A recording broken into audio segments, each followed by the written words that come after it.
Emotional intelligence is actually an absolute essential tool set for you and for your people. Organizations that score higher in emotional intelligence are 10 to 20 times more likely to have high performance.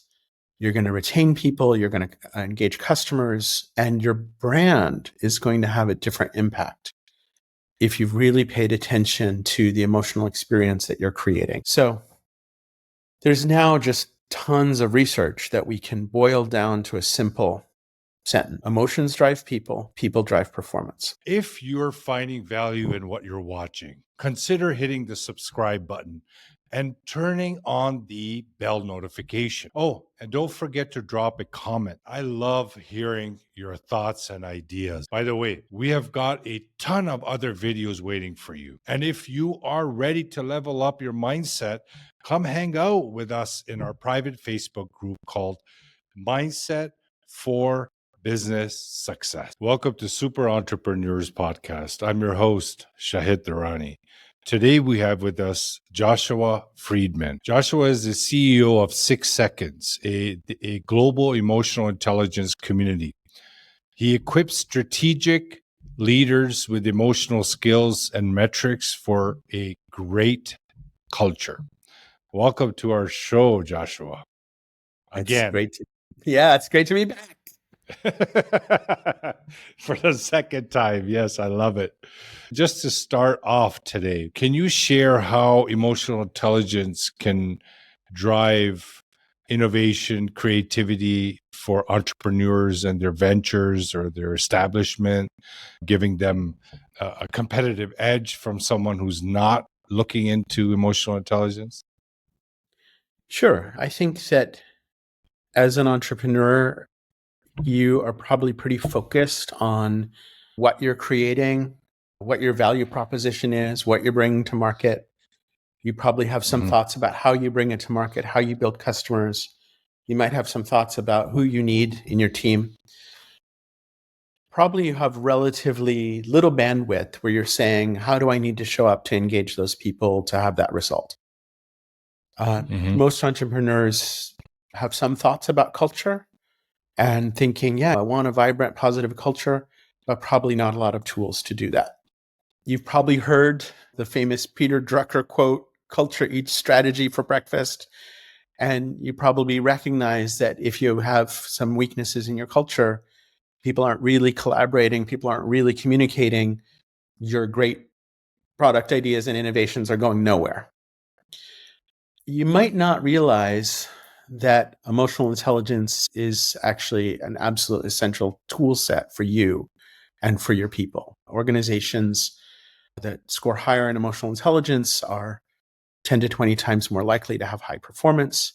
You're going to retain people, you're going to engage customers, and your brand is going to have a different impact if you've really paid attention to the emotional experience that you're creating.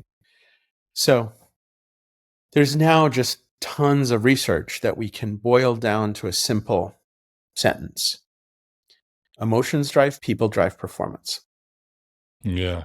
Emotions is the engine that gets this body moving.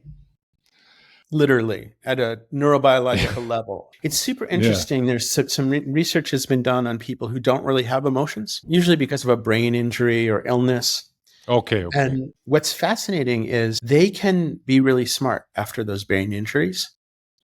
And they can talk as we are about facts in the world and data. And you have a lawyer who can still talk about case law. But then you say, okay, which of these things is more important? And they can't decide. Emotion tells us what to trust. Emotion tells us what to prioritize. Emotion tells us where we should be energized, where we should go.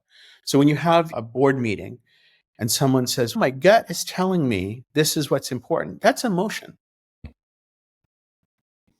And it shapes every thought we have, every decision we have, and every action that we take. So when it comes to emotions that may be more on a negative side as an entrepreneur, business owner, where you're expecting the worst all the time. I'm just giving an example of someone that might be out there that might be looking at everything as difficult, troublesome. What is that guy's intention? Was always on the lookout. very careful, worried, negative, when they get an emotion about a decision, how would you rate the quality of that decision then based on those emotions? Right. For example, like when we appraise a decision, how much are we focusing on the opportunity or the threat? And a good decision is going to consider both of those. You can be too optimistic. You can be too excited. Personally, I probably have more trouble with excitement as an emotion than fear, for example. I get really excited about things and I'm like, yeah, let's do it. And my team's, can we talk about it first? Can we think this through? But they're only able to do that because we built a culture where there's enough trust, where people feel trust is an emotion and are able to have the conversations that we need to have. So there's our internal emotional dynamics, our relationship with our team, our customers, our investors. All of that is shaped by emotion. And if you're not paying attention to those emotions and using them intentional, you're just throwing away value. Back to my question, I just want to understand from your professional opinion the quality of that decision. If someone is always on the lookout for bad news or negativity and they're feeling the emotions that they're going to get automatically are going to be on the negative pole. So they may be more often hitting themselves in the foot. They might be losing opportunities. So I just wanted to pick your brain on this topic, this idea. Sure.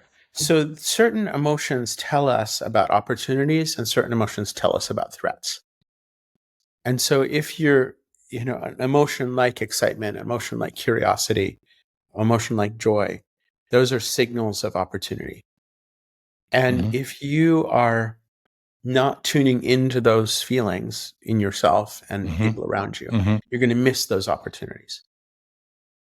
Now, on the other side, if you're not tuning into worry, if you're not tuning in to pay attention to who's stressed and why, you're going to be missing the threats. And then just for example, somebody's going to quit and you're going to go, I didn't see that coming. And Shahid or we would have said, well, we could see that coming a mile away because we were paying attention to the emotions. So a balance. Yes. Yeah. And unfortunately, the balance doesn't exist as much. You're either or. In the world today, today's it's world, real hard to find. No, and that's where you come in. And that's where you help organizations create that balance. And you too. Yeah, because you could be aware of the negative, you could be aware of the problems, you could be aware of the worry side of things, and make an informed decision based on that awareness, but not get infused into it where you're just taking that one pull all the way. And by doing so, you create that balance. So I would say every emotion is there for a reason. Yeah, And be by the aware way, of it. I don't even believe they're negative emotions. They're all just there for is, different.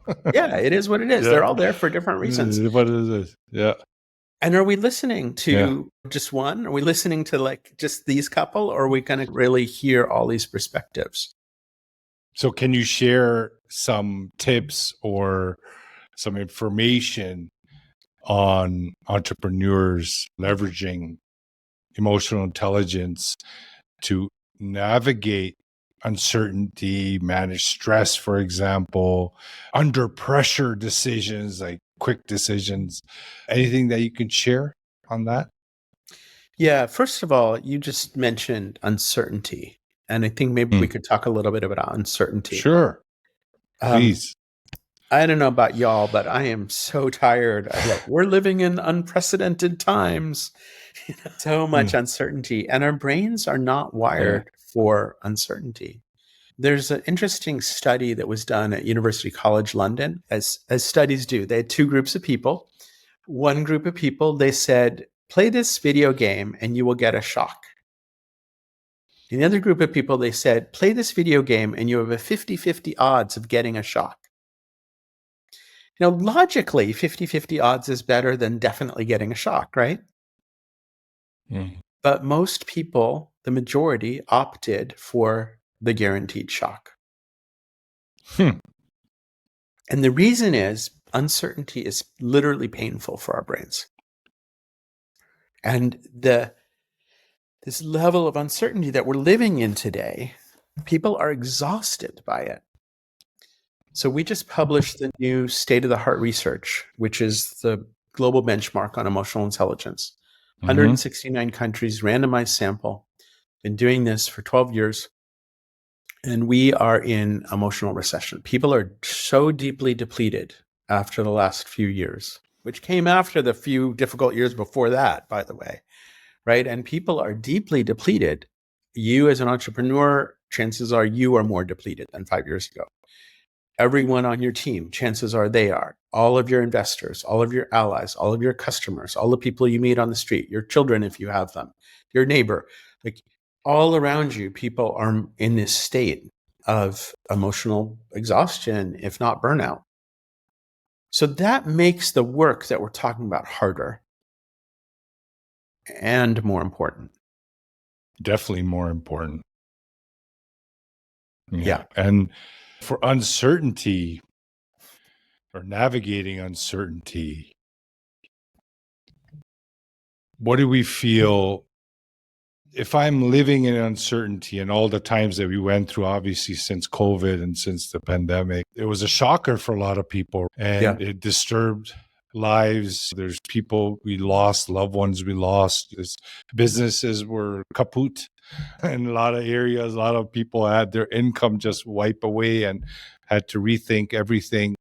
What I'm saying is challenges do occur in our lives. Without challenges, our life wouldn't be life. And having that understanding that it is what it is, also the fact is that in 100 years from now, this 110, 115, whatever, the entire batch of human beings on this planet won't be here. It'll be a brand new batch. So knowing that we may think of something being very severe and serious, and the challenge might be driving us crazy, but in the grand scheme of things, they're happening, and you could either fight it, resist it, or have faith. Having faith that whatever happens is going to happen, and I'm okay with it, and I have faith that it's going to work out. Do you think we can do both? Have faith and be fight and resist. Yeah. So like based on law. Yeah, like we got to do the work and have faith. Yeah, you have to be aware of the challenges. Like I mentioned earlier, you have to be aware of it. You have to deal with it. You pivot. Like I started this podcast when everything fell apart, but you don't create a nightmare for yourself within. So I just wanted to talk to you about faith, because faith is very powerful. It changes lives. In the worst circumstance that you may be experiencing, with faith, it can just take a complete turn. Events and situations, circumstances, everything will transform into something different. There's something very special about faith. I'm saying faith in it'll be okay. At the end of the day, it'll be okay. So what are your thoughts on that when it comes to emotional intelligence? I think that we're in a time in the world where if we don't get it together, 100 years from now, people are going to be saying, what the heck were those people doing? Why didn't they? The new batch is going to say, what the heck was wrong with it? What was that? Those dudes missed it. We've had the hottest record heat. It's the hottest temperatures on Earth for 5 years running. We have wars breaking out. We have political polarization. We have economic crisis in half the world. We have tremendous fragility. There's a term that I like, which is meta crisis. It's like the crisis of crises. And all these things coming together, leading us into a sort of combo pack crisis, where it's really hard for people to step up. And by the way, we measure optimism, not, oh, everything's great, just smile, but like actual optimism, the faith you're talking about, like we can make Yeah. things better. And optimism has Yeah. declined. It's one of the biggest losses in the last 5 years. Unfortunately. And that's the meta Mm. crisis. And it's a trauma response. People are experiencing a lot of small t trauma, but many of them, and some big T trauma. And Mm. the burden of that. And I think that makes our work as entrepreneurs, makes our work as change makers, it's harder. People around us are going It's to be more harder. resistant. They're going to be less open to new Mm-hmm. ideas.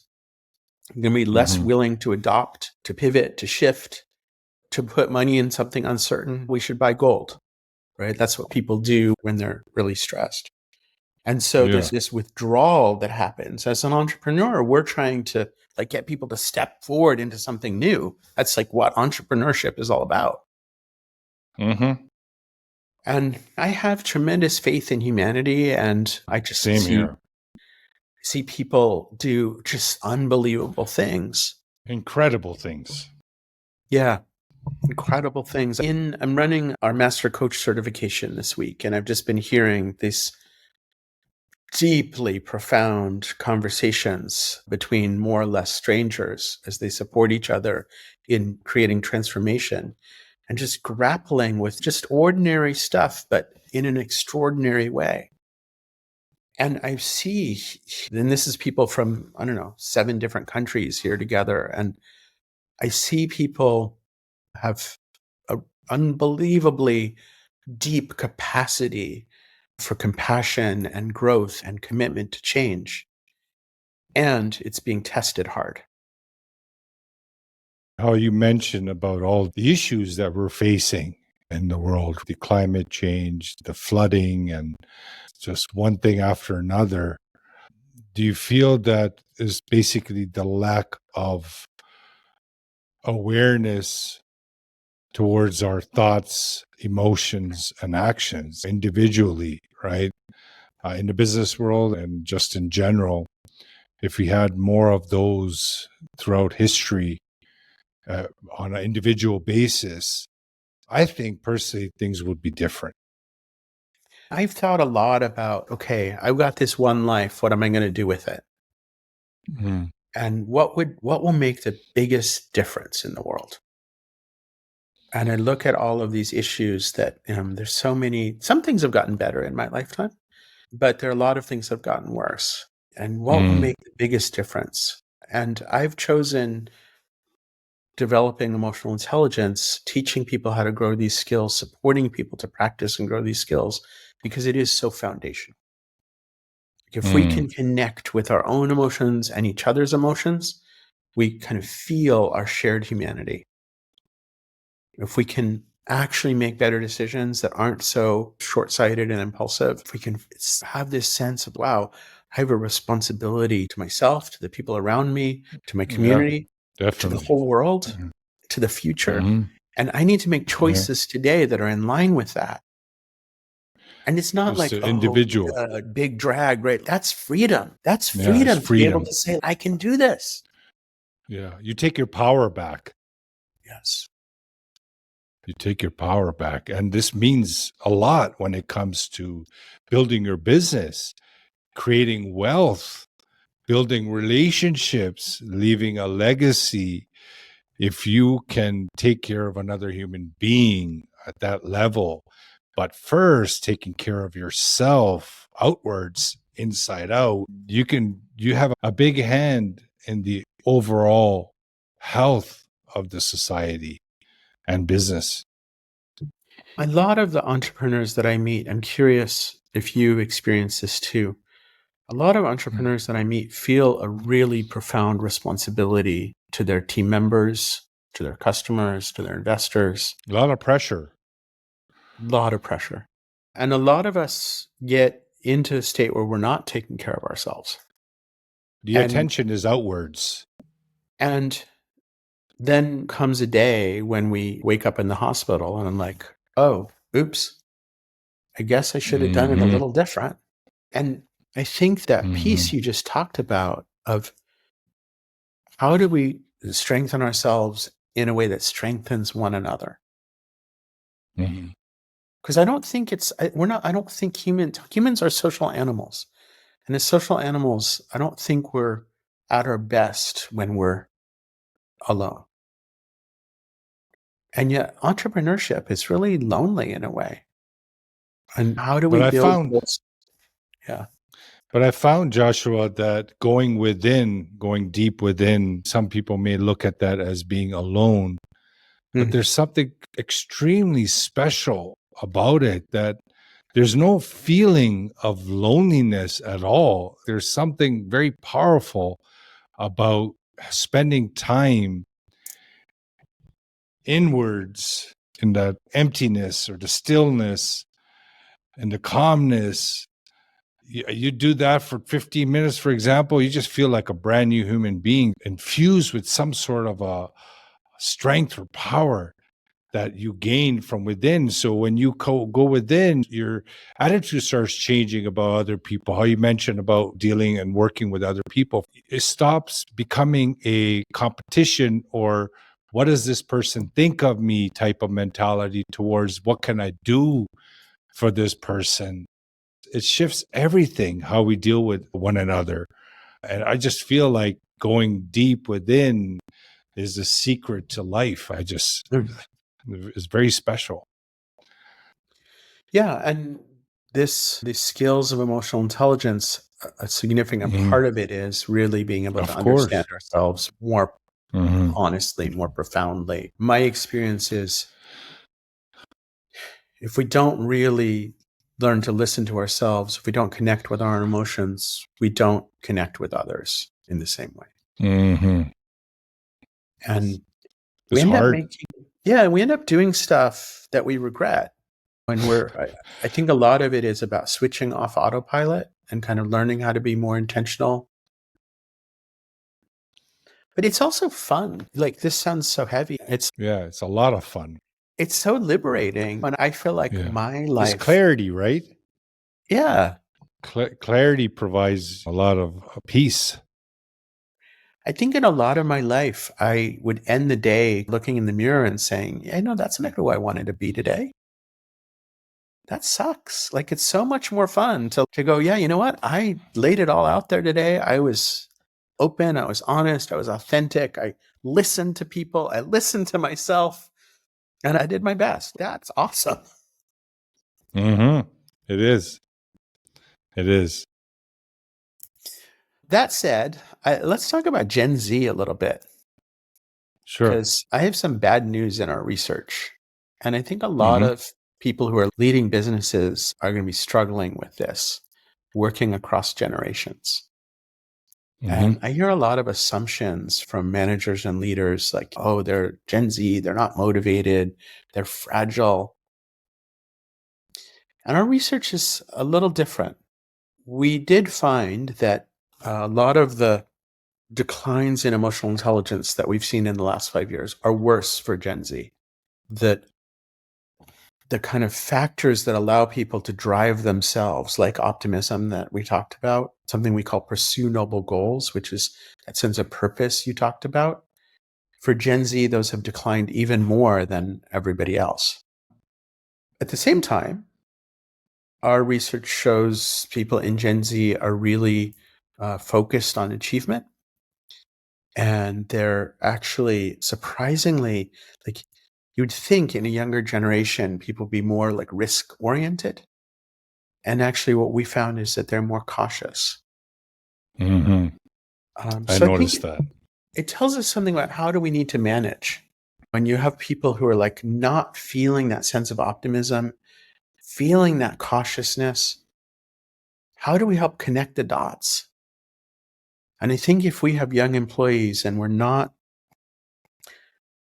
helping them feel that their work matters and helping them understand the difference that they're making, we're really selling them short. And then we're not going to get great performance. And that's going to sell us short. They're very much serious about the earth, about being good to the planet, being good to others. I don't believe there's anything called bullying anymore in their world. Everybody's accepting each other. Is beautiful. There's a lot of love, but your research is showing some parts that organizations need to be aware of.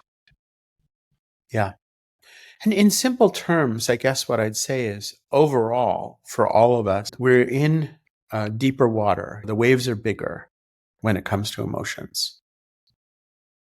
And Mm. in those bigger waves, we either our boats are going to get filled with water, or we're going to learn to be better sailors. And we're going to learn how to navigate this complexity. And the tools for navigating this kind of complexity are emotional intelligence tools. And that's the good news, is these are all learnable skills. And we know that when people learn these skills, they have more effectiveness, better relationships, higher well-being, and better quality of life. And that correlation, those four things, over 50% of the variation in those outcomes is predicted by emotional intelligence scores. Mm. And all it needs, Joshua, is a decision. All it needs is a decision. You know what? I'm going to make this shift, starting with myself and outwards in my organization. Yeah, something I love working with engineers because they're so good at optimizing. And they're like, okay, tell me the constraint, tell me what, and we'll optimize to it. I feel like in general, business people, once they make the decision, yes, this is important, they can go after it. They can go after it for themselves. They can go after it in their culture. So I agree with you. The decision part is the difficult part. Yeah. I can see this is valuable. I'm going to do it. And that decision is a shift from it's interesting to it's valuable. Valuable. And that's a lot of what my work is around, is helping leaders go, oh, I can see why this is really valuable. No, definitely, Joshua. It's always a pleasure having you on the show. I really appreciate your time today. It was great talking to you. Definitely come back if there's anything else and new research that you would like to share. Please do. We're just trying to make an impact in the world in all areas. I know the show is about entrepreneurship, but the entrepreneurs have a family, they have relationships, they have a life, and they're leaders in the world. And if we can penetrate the business world, the leaders of the world, and get them to understand the importance behind it, they can make a dramatical shift in the world because of that position they hold in their branding and the people that they deal with, because it's a ripple effect. So your work is very important. I respect you and I enjoy speaking to you. So definitely wishing you all the best. Thank you. It's great to get a chance to be with you. And thank you all for listening. I hope you'll decide that emotional intelligence is going to be a priority for you and your business. And we'll be glad to help you make it happen. Make the decision. That's all it takes, making the decision. Thank you, Joshua.